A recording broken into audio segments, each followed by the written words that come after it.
Queridos irmãos, a paz do Senhor, quero inicialmente fazer aqui um pedido de desculpa.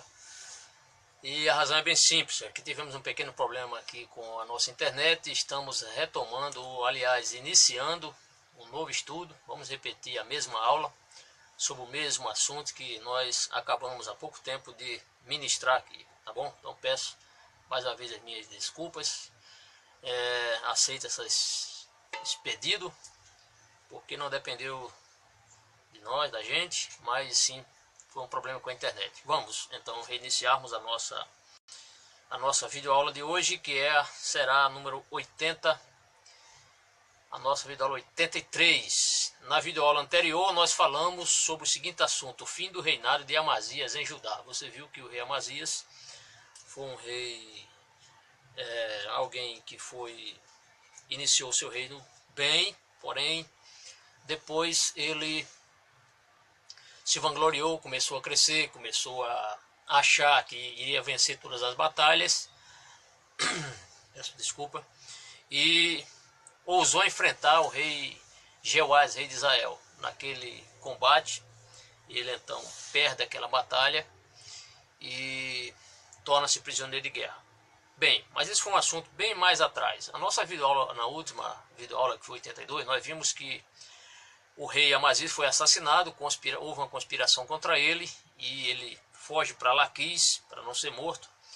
Ele é encontrado e é morto. Em seguida, na mesma videoaula número 82, vimos que o seu filho, que é justamente Uzias, que vai reinar em seu lugar, ele vai assumir o reinado no lugar de seu pai, porque o seu pai Amazias foi assassinado. Então, bem-vindos todos à nossa nova videoaula 83. O nosso tema é: Uzias inicia seu reinado em Judá, com base em dois textos, 2 Reis, capítulo 15, versículos de 1 a 4, e no texto que está em 2 Crônicas, capítulo 26, versículos de 1 a 15. Vamos falar acerca deste 10º rei, o 10º rei de Judá, filho de Amazias, e veremos que será um reinado longevo, apesar do texto não ser tão longo. O seu reinado será um reino longevo, cerca de 52 anos ele vai reinar ali em Judá.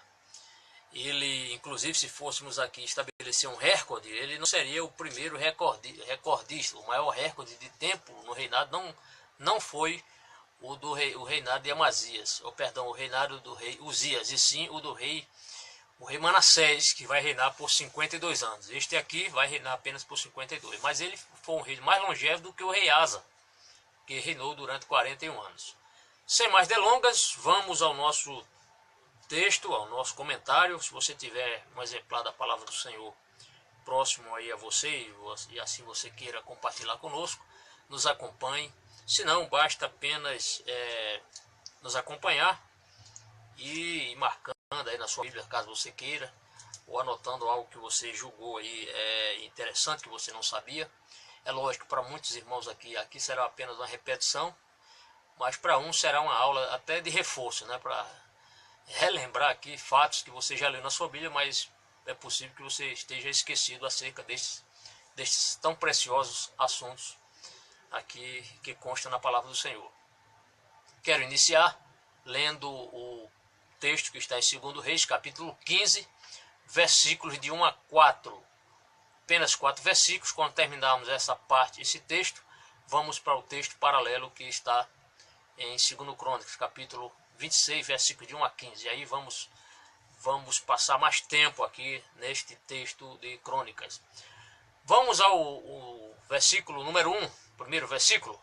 Diz assim: no ano 27 de Jeroboão, rei de Israel, o texto já, a Bíblia, por isso que a Bíblia já explica a si mesmo, né? Jeroboão, rei de Israel, começou a reinar Azarias. Eu quero aqui vou terminar de ler o texto, depois voltarei a esse nome aqui, tá bem? Começou a reinar Azarias, filho de Amazias, rei de Judá. Detalhe aqui é que Azarias, você pode entender como Uzias. Já explicamos isso na videoaula anterior.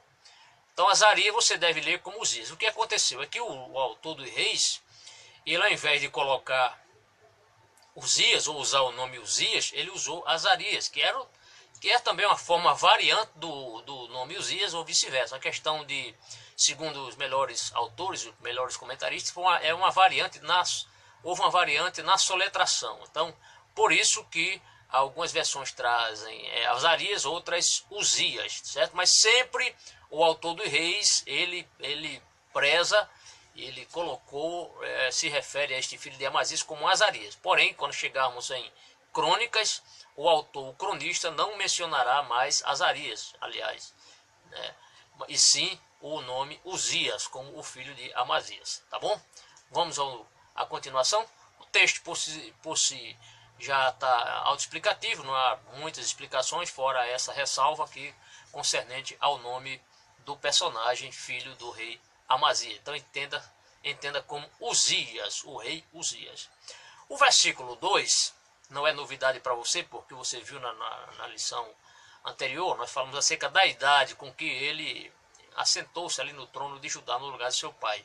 Ele ainda é um adolescente, muito jovem. O texto vai nos mostrar no versículo 2, traz a seguinte informação: tinha 16 anos quando começou a reinar, e 52 anos reinou em Jerusalém. Então tinha 16 anos e reinou 52 anos em Jerusalém. E era o nome de sua mãe, Jecolias de Jerusalém. Então não há novidade quanto a esse aspecto aqui, porque já falamos no texto anterior a respeito dessa quantidade de anos que ele, pelo menos a idade com que ele iniciou reinando.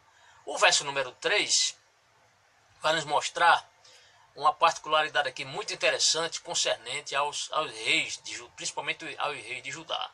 Você sabe que quando o rei ele era alguém que prezava pelo culto a Deus, verdadeiro culto a Deus, principalmente no templo, e onde as pessoas adoravam a Deus, onde havia o serviço sacerdotal estava sendo feito, e este rei não adorava a outro Deus a não ser o Senhor, e geralmente essas atitudes desses reis era algo que agradavam aos olhos do Senhor, porque o texto de Reis vai dizer que ele fez o que era reto aos olhos do Senhor. Por quê? Porque ele não vai andar pelo caminho do seu pai. O seu pai, na verdade, começou o seu reino muito bom, muito bem. Depois você, que nos acompanhou, sabe que ele, naquela batalha, o rei Amazias, lutando contra os edomitas, os povos de Seir, ao vencê-los, o que ele trouxe como símbolo da sua vitória? As imagens de escultura dos seus deuses. Ele leva para Jerusalém, ali ele adora essas imagens, ele se prostra perante essas imagens de escultura, ou estes deuses com D minúsculo. Ali ele oferece incenso, inclusive, a estes deuses. Então, o rei Amazias não fez um bom reinado por isso. Começou bem, mas desviou-se ali praticamente, né, diante de tantas vitórias que ele começou a obter, principalmente contra os edomitas, ele foi um fracasso. Por quê? Porque trouxe essa prática nefasta, cruel, terrível, que é a idolatria. E o verso número 3 vai dizer o seguinte: e fez o que era reto aos olhos do Senhor, conforme tudo o que fizera Amazias seu pai. É claro que o texto, na mente do autor, do Reis, quando ele estava escrevendo, fez conforme tudo o que fizera Amazias seu pai, ele não está aqui concordando que o rei, este rei, o novo rei Uzias, foi também idólatra e que se prostrou perante esses deuses. Não. Quando ele se refere aqui, e quando ele informa que que o rei Uzias menciona que ele fez o que fizera Amazias seu pai, está citando nas boas ações, na questão do culto a Deus no templo, que o rei Amazias de forma alguma impediu o culto, mas o culto prosseguiu. Provavelmente, é claro, as festas anuais, enfim, toda a questão da lei em prática. Então, guarde bem isso. Fazer conforme tudo o que fizeram Amazias não está implicando em afirmar que ele também foi idólatra, em absoluto. O verso 4 vai trazer aqui algo muito relevante, porque vai mostrar que apesar do reinado de Uzias ter sido um reino próspero, e na verdade foi um reino próspero, mesmo assim, apesar disso, não foi possível que o rei Uzias removesse os altos, ou os lugares, ou santuários que muita gente usava, por exemplo, lugares altos. A Bíblia cita muito sobre lugares altos, onde pessoas, não só pessoas que adoravam a Deus, iam para esses lugares altos, ofereciam sacrifícios, queimavam incenso, como também havia pessoas que Neste mesmo lugares altos, fazia também seus cultos aos deuses pagãos, ou aos deuses cananeus, ou a outros deuses estranhos. Então, o texto vai nos mostrar que não foi removido todos os santuários, esses lugares tradicionais de algumas pessoas usavam para sacrificar a seus deuses. O verso 4 está assim: tão somente os altos se não tiraram, porque ainda o povo sacrificava. Veja que esse povo aqui não está falando a respeito dos sacerdotes, do levita, mas era o povo. Tem mais pessoas. Ainda o povo sacrificava e queimava incenso nos altos. Incenso nos altos. Como já disse, tanto pode ter ocorrido a isso os comentaristas são unânimes, os intérpretes são unânimes em afirmar que tanto pode estar se referindo ao culto a Deus, que deveria ser nos templos, o local para se acender incenso, queimar incenso, deveria ser no altar de incenso. Isso é uma obra exclusiva dos sacerdotes dentro do templo do Senhor. Os sacrifícios deveriam ser feitos no templo, lá no altar do sacrifício, ou altar dos holocaustos, e não em outros lugares. Então essa prática estava acontecendo e não foi possível ser removida essa questão de pessoas estarem ali oferecendo sacrifícios aos deuses e também queimando incenso aos seus deuses. Bem, quando nós acabamos já lemos os 4 versículos, né, acabamos de mencionar, nós vamos agora para o texto paralelo que está em 2 Crônicas, capítulo 26, versículo de 1 a 15. Se você não tem uma Bíblia cronológica, como eu tenho aqui, eu tenho uma Bíblia cronológica, estou adotando a Bíblia cronológica, nós estamos comentando os assuntos cronologicamente, assim como eles ocorreram em suas épocas, e de maneira que você não vá perder tempo procurando em outro livro. Por quê? Porque na Bíblia cronológica, quando você termina o texto, eu acabei de ler 2 Reis capítulo 15, versículo de 1 a 4, de imediato ao término desse versículo 4, já encontramos o texto paralelo. Aí você não vai perder tempo procurando o livro para encontrar o capítulo, o versículo, né, a passagem bíblica paralela. Por quê? Porque a Bíblia cronológica editada pela CPAD já traz essa particularidade, que é uma bênção. É uma bênção. Então você já vê o texto imediato, e o bom também é que você compara os dois textos. Então você percebe nitidamente que muitas vezes o que um autor, por exemplo, o autor dos Reis, não comentou, mas o cronista comentou algo ou algo mais, ou vice-versa. Então há essa grande possibilidade de você acompanhar na sua Bíblia cronológica. Quando você abre o texto e vê os dois textos paralelos ali diante aí dos seus olhos, fica muito mais fácil para você comparar os textos, fazer correlação, um correlacionamento de texto, de versículos, tá bom? Fica muito mais fácil. Vamos ao nosso texto paralelo, que encontra-se em 2 Crônicas, capítulo 26, versículo de 1 a 15. Vamos começar com o versículo 1. Então todo o povo tomou a Uzias, isso após a morte de Amazias, seu pai. O texto diz: então todo o povo tomou a Uzias, que era da idade de 16 anos, e o fez rei em lugar de Amazias, seu pai. Esse texto aqui tem um paralelo em 2 Reis, capítulo 14, versículo 21. Não há nenhuma novidade. Só queria destacar o seguinte, é que o texto diz: então todo o povo tomou. Entenda como tomou, como constituiu, como proclamou Uzias em lugar de seu pai. Tá certo? Só para explicar essa questão, essa palavra aqui, esse termo tomou. Então entenda como constituiu, o povo proclamou o rei Uzias em lugar de seu pai. A questão da idade, não vamos falar mais sobre isso, já falamos bastante. O versículo número 2 vai nos trazer uma informação que nós, no texto anterior, quando nós lemos em 2 Reis capítulo 14, versículo 22, nós falamos que naquela época, né, o texto menciona Azarias. Azarias edificou a Elate, isto é, Uzias edificou a Elate. A primeira cidade, praticamente citada aqui pelo autor dos Reis, que ele edificou ou que ele restituiu. O verso número 2, agora no texto de Crônicas, diz: este edificou a Elate e a restituiu a Judá, depois que o rei adormeceu com seus pais. Lembre-se que essa cidade de Elate é aquela cidade importante. Por quê? Porque através reanexação, essa cidade foi reconstruída novamente, ou reconquistada. Por quê? Porque Elate, na época do rei Salomão, era uma cidade que tinha o seu porto. E ali Salomão, através dessa região, dessa cidade chamada Elate, que é uma cidade portuária, ele abriu ali o seu comércio, ou iniciou o comércio marítimo, né, de Judá, naquela época era Israel só, com os povos do Oriente. E agora, passado muitos anos depois, centenas de anos depois, o rei Uzias vai novamente reconquistar essa cidade, reedificar essa cidade, ou edificá-la, e novamente vai iniciar o seu comércio marítimo. Por quê? Porque essa cidade estava num ponto estratégico muito boa, a região, a localização, para que o comércio marítimo fosse novamente reativado com os povos do Oriente. Então, essa ressalva o cronista aqui deixou, mostrando que essa cidade restituiu a Judá. O verso número 3 vai voltar aqui e dizer que, novamente, a questão da idade do rei. Era Uzias da idade de 16 anos quando começou a reinar, e na Bíblia Almeida Corrigida, ela vai citar aqui, mas foi um erro do copista, e mencionar que a quantidade de anos que ele reinou foi 55 anos. Ora, você acabou de ler, de acompanhar, que de acordo com o autor dos reis, a quantidade de anos foram 52 anos. E agora por que aparece 55 anos?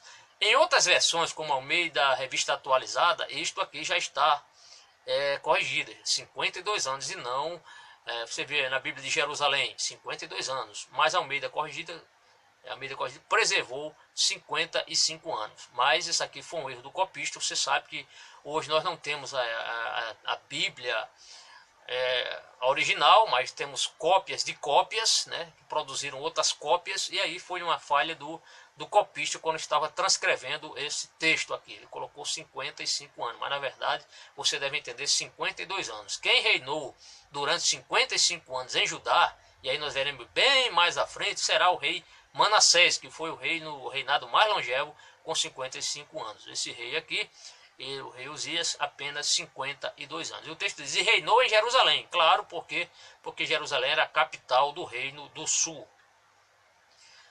Na continuação, o verso 3 ainda vai dizer o nome de sua mãe. E era o nome de sua mãe Jecolias, de Jerusalém. Então você pode comparar com esse texto com 2 Reis capítulo 15, versículo 2, novamente o nome Jecolias. Algumas versões trazem o nome dela como Jequelias, que também é uma variante do nome Jecolias. O versículo número 4, nós já explicamos no texto de 2 Reis, capítulo 14, versículo número 3, mas eu faço questão novamente de frisar. O verso 4 diz o seguinte: e fez o que era reto, ou seja, o rei Uzias fez o que era agradável aos olhos do Senhor, conforme tudo o que fizera Amazias seu pai. Então você já entendeu, eu não vou reexplicar novamente, porque você já está ciente da informação que nós já comentamos no texto anterior. O verso número 5 vai trazer aqui uma informação muito relevante, porque nós veremos que o sucesso da obra ou do reinado do rei Uzias foi através da sua bênção, ou a bênção de Deus. Foi a bênção de Deus que fez este rei prosperar. Por quê? Porque na época do rei Uzias, há um personagem aqui muito influente na sua época, e através dos procedimentos deste homem, muita coisa em Judá vai melhorar. Inclusive a comunhão ou o temor do próprio rei Uzias vai aumentar como consequência de ter dado ouvidos a este homem de Deus. O texto diz, verso 5, porque deu-se a buscar a Deus nos dias de Zacarias. O próprio rei, o rei Uzias, ele começou a buscar a Deus. Isso é um ponto muito relevante, coisa que o texto não diz sobre o seu pai, Amazias. O texto não mostra que Amazias buscou a Deus, mas o texto mostra que Uzias buscou a Deus. E ele diz mais, nos dias de Zacarias, isto é, uma pessoa muito influente. Agora eu queria só explicar aqui o seguinte, é que esse Zacarias não está se referindo àquele profeta Zacarias, aquele lá de 300 anos depois, né, depois do cativeiro. Lembra-se de Zacarias, profeta Zacarias? Muito bem, o livro do profeta Zacarias. Esse Zacarias não tem nada a ver com aquele. Aliás, é bom que se diga que na Bíblia há mais de 30 Zacarias, tá certo? Então, há muitos nomes, personagens com o nome Zacarias. Mas o texto diz, porque deu-se a buscar a Deus nos dias de Zacarias. Aí o texto diz, sábio nas visões de Deus. Ou seja, A explicação, como o texto aqui sabe nas visões de Deus, você pode entender como alguém que aplicou-se a procurar a Deus.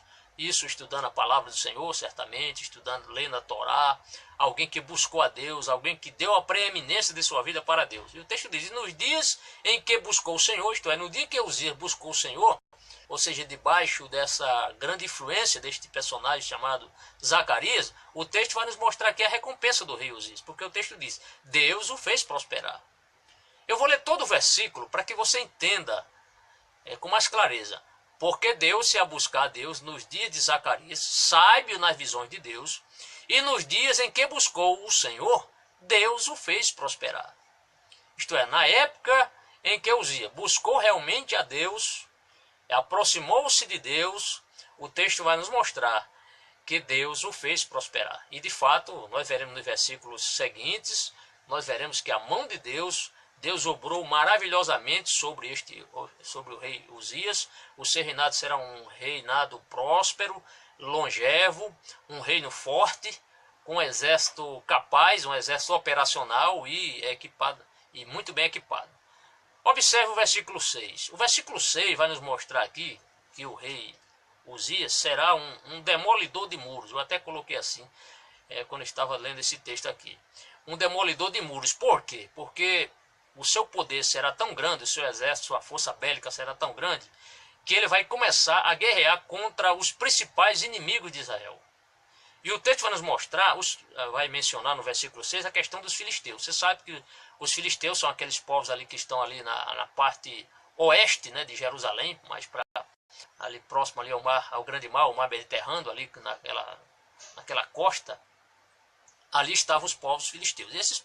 E os filisteus foram inimigos, grandes inimigos de Israel, né? Desde a época dos juízes, e foi um período negro na história de Israel, onde os filisteus oprimiram muito a nação de Israel. Naquela época era só Israel. Mas este rei Uzias será um rei tão poderoso que ele vai enfrentar os filisteus e vai vencer os filisteus. Inclusive estabelecer colônias dentro da própria Filístia. Observe o que diz o versículo 6. Diz assim, porque saiu e guerreou. Então ele saiu com o seu exército poderoso. Mais à frente nós veremos como estava constituído o seu exército.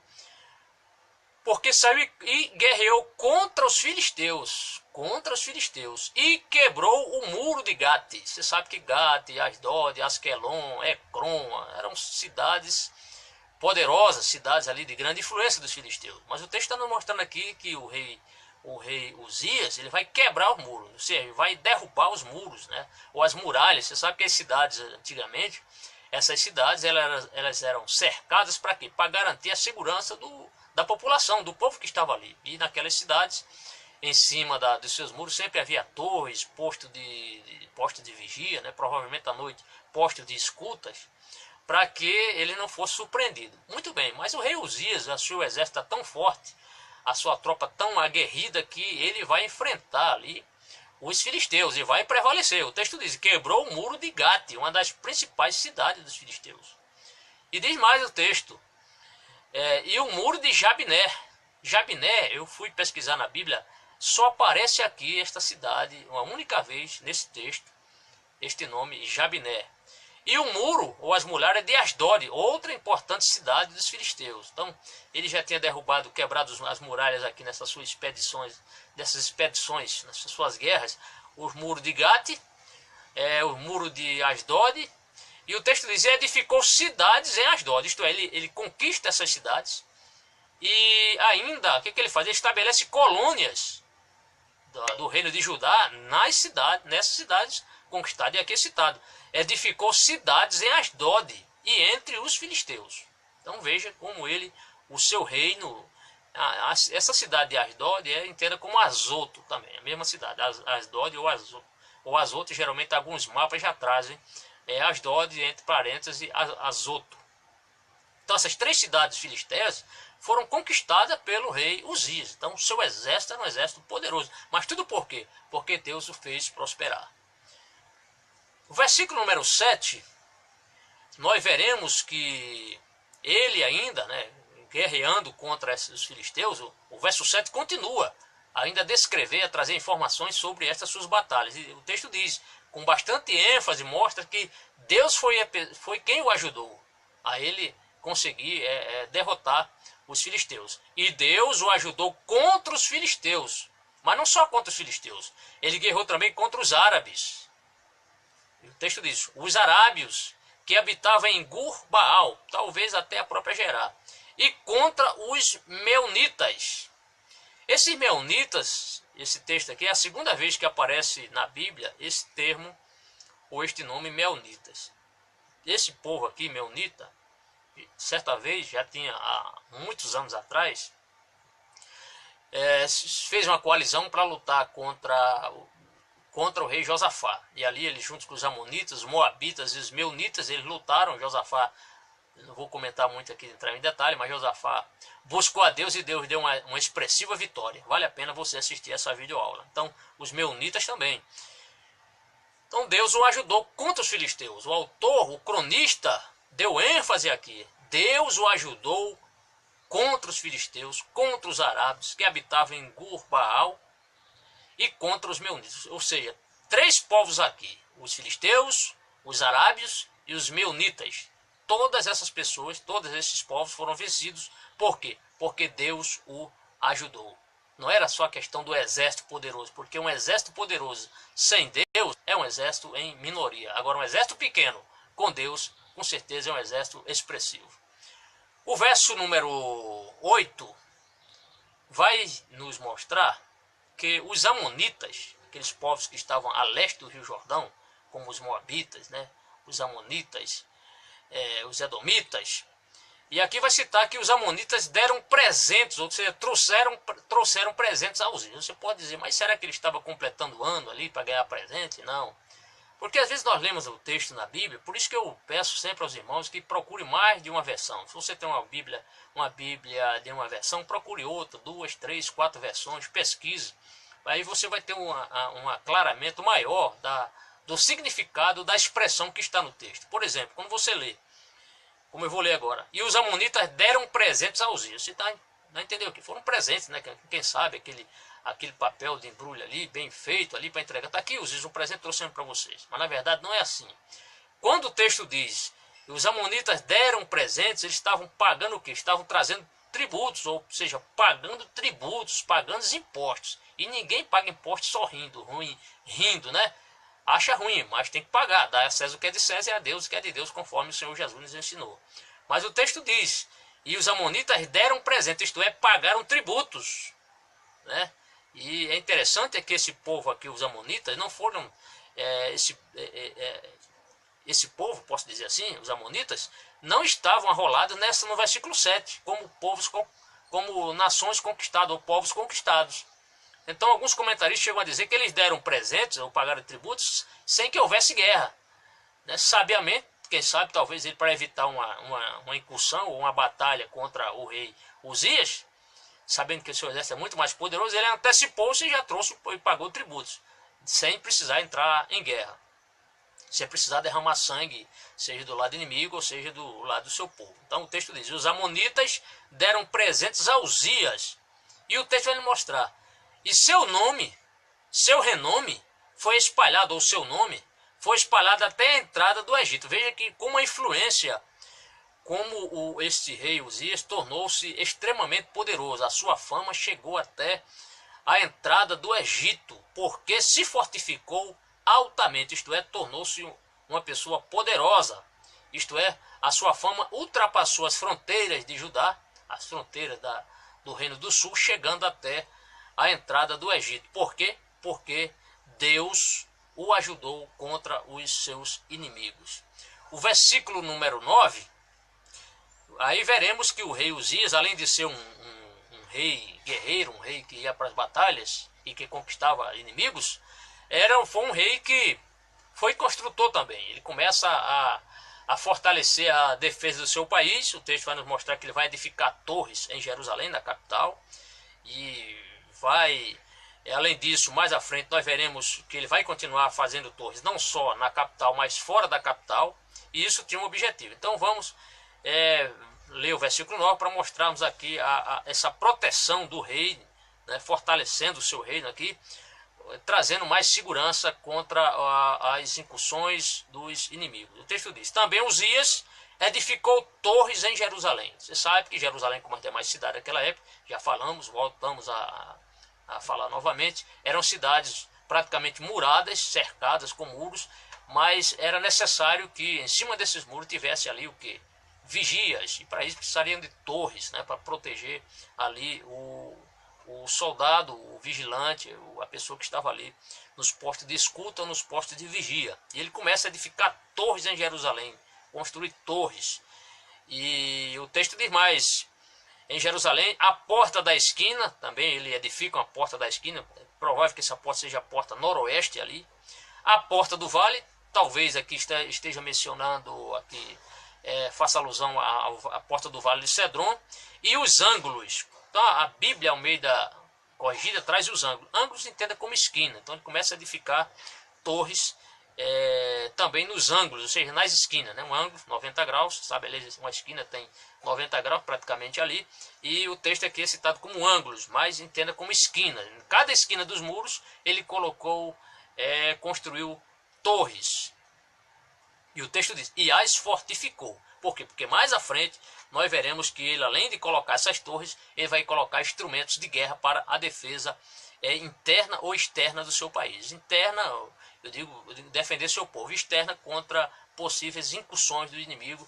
Ele então, como precaução, ele vai preparar ali o seu exército para enfrentar o inimigo ali, numa questão de armas sobre os muros e assim atacá-los.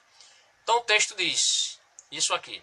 Há um autor chamado Flávio Josefo, um historiador judeu, e segundo informações de alguns intérpretes, Josefo, sobre essa questão das torres erguidas pelo rei Uzias, ele disse que no seu livro essas torres algumas torres tinham 75 metros de altura, mas não vamos aqui dizer que isso é verdade, porque o texto pode até ter sido verdade, mas não entrou essa informação aqui na palavra do Senhor.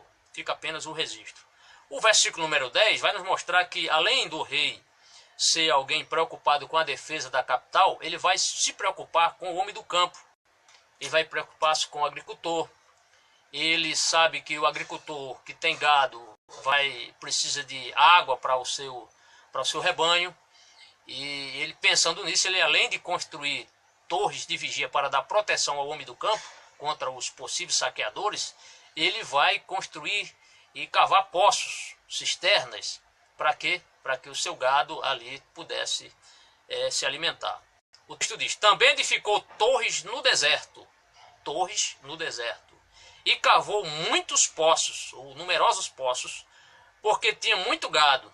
Isto é, o rei tinha muito gado, entenda que gado como muitas espécies de animais, né? Pode ter sido ali, além de cavalos, bois, bodes, enfim, vários animais. Entenda como rebanho aqui muita coisa, muitos rebanhos, tanto nos vales, isto é, nas planícies, como nas campinas. Alguns autores chegam até a falar nos planaltos, lavradores e vinhateiros, nos montes e nos campos férteis, porque era amigo da agricultura. Isto é, foi um rei que deu ampla, digamos assim, deu total apoio aos agricultores daquela época. E aqui o texto diz, aos lavradores, pessoas que ali plantavam trigo nesses campos, e também aos vinhateiros, né, quem produzia vinho naquela época. Então vou ler o versículo 10 para você ter uma noção melhor. Também edificou torres no deserto. Essas torres eram importantes porque, além de proteger,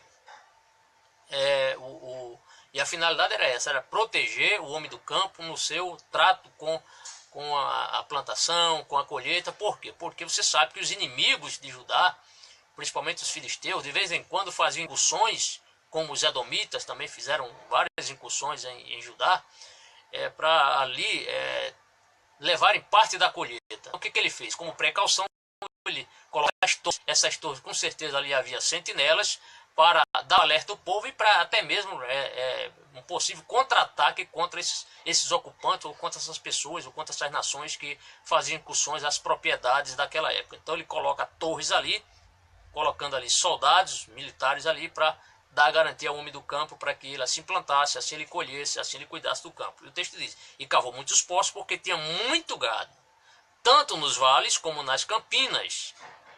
Então ele tinha gado nos vales, nas campinas, como também cavou poços em ambos locais aqui. Ele tinha lavradores e vinhateiros nos montes, isto é, nas montanhas e nos campos férteis. Campos férteis estavam mais ali ao lado leste do Rio Jordão, praticamente ali na área da tribo de Ruben, por ali. Era uma região muito fértil, porque era amigo da agricultura. Então, esse destaque aqui, porque era amigo da agricultura. Então, se alguém perguntar, que rei era amigo da agricultura? Você responde, o rei Uzias. Bem, o versículo número 11, nós veremos já aqui o reaparelhamento do exército do rei Uzias. O autor, o cronista, nos brinda com excelentes informações, como foi a composição do seu exército, a efetiva quantidade do seu exército. Ele vai aqui nominar alguns personagens, alguns generais e pessoas que estavam ali à frente do exército, tanto na questão da mobilização do seu exército. Então o texto diz, tinha também Uzias um exército de homens destros nas armas. Entenda essa expressão, homens destros, como homens operacionais, uma tropa operacional, ou homens treinados para a guerra. Então, quando você lê exército de homens destros, isto é, homens treinados, uma força ali poderosa, tá certo? Era uma tropa operacionalmente muito boa. O texto diz, treinado nas armas que saíam à guerra, isto era, homens que entravam em guerra, em tropas, segundo o número da lista feita por mão de Jeiel. Alguns comentaristas chegam a dizer que ele tinha uma espécie de dois exércitos. Um exército para lutar com as guerras externas, né, fora do país. Você viu aqui no caso dos filisteus, né, e outros povos aqui. Como também um exército pronto para defender, principalmente ali, as duas tribos do norte. E particularmente ainda a cidade de Jerusalém. E o texto vai dizer o seguinte. Vamos ler o versículo 11? Vamos voltar?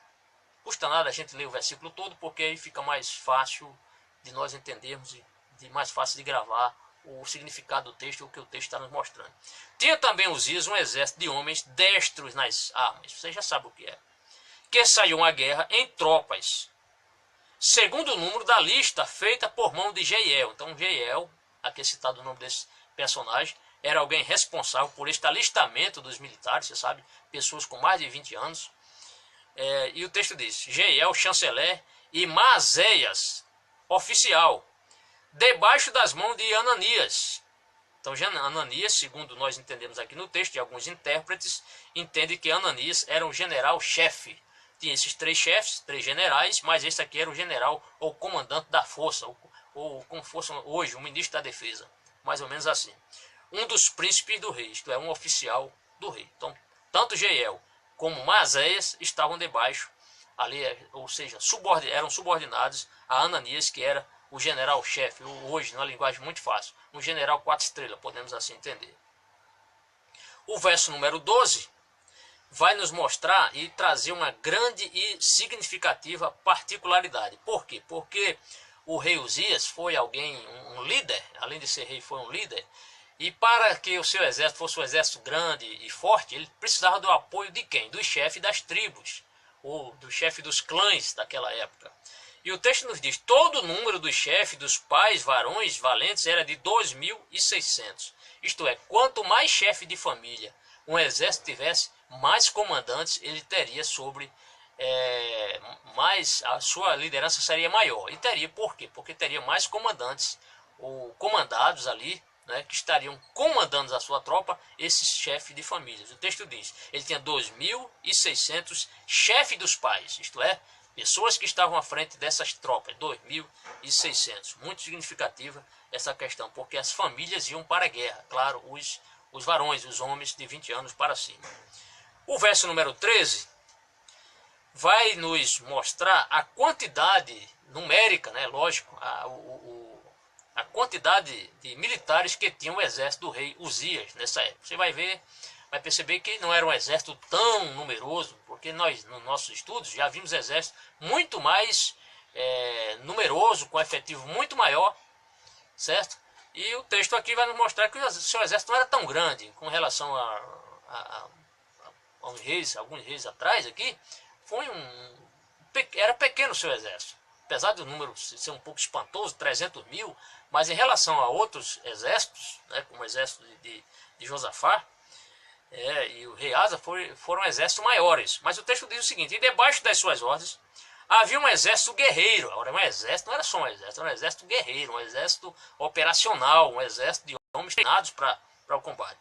E o texto diz, vai mostrar agora a Constituição, de 307.500 homens. 307.500 homens era o efetivo do exército. E o texto diz mais, que faziam a guerra com força belicosa, isto é, o grande valor militar, com grande poder militar. Faziam a guerra com força belicosa. Era um exército altamente treinado, altamente adestrado, altamente equipado. E esta é a grande verdade. Para ajudar o rei contra os inimigos. Então ele fortalece o seu exército. Isso para o rei, isso trouxe mais fama para o rei, porque certamente os outros oponentes, outras nações oponentes, inimigos de Israel, tremiam diante desse poderoso exército. Era um exército muito poderoso. E essa força belicosa, a finalidade era auxiliar ou ajudar o rei contra os seus inimigos. Vamos ao versículo 14. No verso 14 vai nos mostrar que o rei Uzias, ele preparou seu exército e mandou fabricar armas, tanto armas ofensivas como armas defensivas. E o autor das crônicas, ele nos mostra aqui como foi esse reaparelhamento dessa tropa, como ela foi modernizada naquela época, né? Como a sua tropa recebeu equipamento. Então, no versículo 14 diz assim, e preparou-lhes Uzias para todo o exército, escudos, lanças, capacetes e couraças, e arcos, e até funda para atirar pedras. Isto é, aqui tem armas ofensivas e tem armas defensivas. Por exemplo, escudo é uma arma ofensiva ou defensiva? É uma arma para proteção, então é uma arma defensiva. Lanças é uma arma para furar, é algo para atirar contra o inimigo, então é uma arma ofensiva. Capacete já para proteção, então é uma arma defensiva. Couraça já não é uma arma, mas é uma proteção para o soldado. Então é algo ali, podemos entender como um material bélico defensivo. Arcos, você sabe que uma flecha para ser atirada precisa de um arco. Então a arma ofensiva. E até fundas também, lógico, uma arma ofensiva. Lembra-se da funda de Davi contra Golias? Pois é.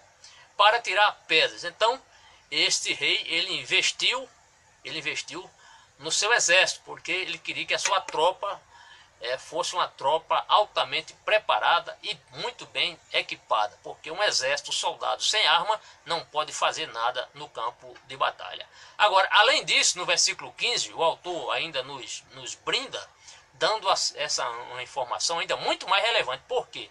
Porque além desse material aqui, de uso pessoal do soldado, esse armamento individual, ele vai mostrar agora um armamento coletivo. Porque vai nos mostrar aqui que o próprio rei, ele manda construir catapultas. E essas catapultas seriam para quê? Para a defesa das cidades. Para defesa, e tanto para defesa como para os ataques, para atacar. E o texto diz assim, também fez em Jerusalém, máquinas da invenção de engenheiros, isto é, de peritos, né, que estivessem nas torres e nos cantos, isto é, nos ângulos, nos muros da cidade, nos cantos dessa cidade, essas armas estivessem ali ao dispor daqueles soldados militares, para que num possível ataque eles pudessem ali revidar esse ataque, atirando, o texto diz, para atirarem flechas e grandes pedras. Então uma espécie de catapulta. De uma vez só, essas armas foram desenvolvidas, que muitas flechas de uma vez só saíssem ali, muitas pedras fossem jogadas. Por quê? Porque o rei Uzias resolveu investir no seu exército, né, no preparo do seu povo, do seu exército. Essa é a grande realidade. E o texto diz mais, e nos cantos para atirarem flechas e grandes pedras. E o texto diz, e voou a sua fama, isso é, a sua fama estendeu-se até muito longe, porque foi maravilhosamente ajudado até que se tornou forte. Então o texto vai nos mostrar que esta fama do rei Uzias, através de seu poderoso exército, o autor nos mostra que ele foi maravilhosamente ajudado, isto é, Sem a mão de Deus, sem a bênção de Deus, este sucesso não seria possível. Estas investidas contra o inimigo, estas batalhas, essas guerras, esses combates, essas discussões não seriam possíveis sem a ajuda do Senhor, nosso Deus. Portanto, amados, aqui a gente fica. Queremos apenas trazer a você fazer aqui uma rápida recapitulação sobre esse assunto. Você viu que o rei Uzias foi o 10º rei de Judá, um rei que reinou durante 52 anos, não foi o mais longevo, porque Manassés reinou por 55 anos. Você viu que ele era um rei que tinha muitas fazendas, muitas vinhas. Foi alguém que preocupou-se com a segurança do seu país, e ali manda construir torres, reequipa seu exército, prepara bem o seu exército, como um dos melhores exércitos do mundo naquela época, investe nisso, e tudo isso foi resultado do quê? Da sua obediência a Deus. Por isso que vale a pena, irmão, nós obedecermos a Deus. Se alguém quer ser abençoado, não pense que a bênção vem antes da obediência. Primeiro você obedece e depois vem as consequências, que é a própria bênção. No mais, que Deus abençoe. Eu quero lhe convidar para que você acompanhe a nossa próxima videoaula, será a 84, e aí nós veremos o pecado e punição de Uzias. Como este homem se ensoberbeceu, como ele ignorou algo da palavra do Senhor. Isso lhe trouxe um profundo pecado, né? Aliás, uma profunda punição, porque o pecado ele será punido, e isso vai acontecer na vida deste personagem. Que pena que estava tão bem, Deus lhe abençoando, mas ele foi fazer algo que não era permitido ele fazer, e aí ele vai se dar muito mal. Que Deus lhe abençoe, lhe guarde e obedeça ao Senhor, e certamente as bênçãos do Senhor fluirão sobre a sua vida. E não pense jamais que as suas conquistas, ou os seus sucessos que você tem obtido até hoje, isso não é como consequência apenas do seu intelecto, da sua inteligência, do seu trabalho.